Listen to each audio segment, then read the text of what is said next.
Dieu. Bon, je sais que vous en avez écouté pas mal, j'en ai eu.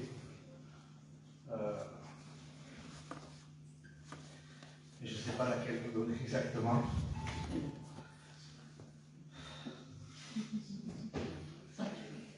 soit dans la volonté de Dieu, c'est la meilleure. Alléluia. Vous savez, il y a longtemps, quand je travaillais avec ma femme,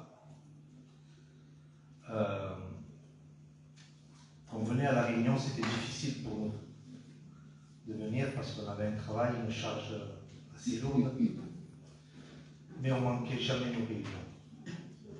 On essayait de venir même en retard, même que les cantiques étaient finis, on faisait cet effort-là. Et puis, j'avais mon fils Diego qui était petit, donc je lui parlais de la jeunesse. Et une fois, je parle à mon fils de la jeunesse et je lui dis, voilà papa, tu vois, la femme, elle a mangé le fruit, je lui expliquais avec des mots d'enfant.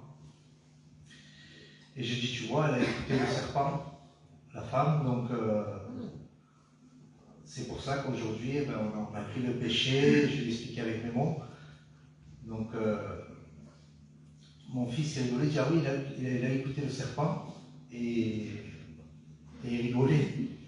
Mais il avait pris au sérieux parce qu'il savait que ce que je disais, c'était vrai quand je lui parlais de Dieu. Donc il croyait en ce que je lui disais. Vous savez, un enfant croit toujours son père de ce qu'il lui dit. Et après, par la suite, avec ma femme, on allait à La Réunion.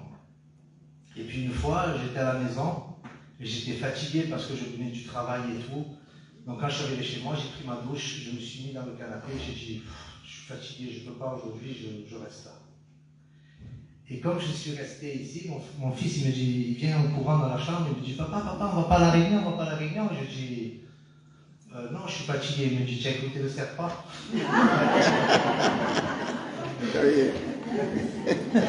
Et ça fait que j'ai pris ma femme, j'ai dit, non, j'écouterai pas le serpent. J'ai pris mon fils et j'ai dit, on va à La Réunion.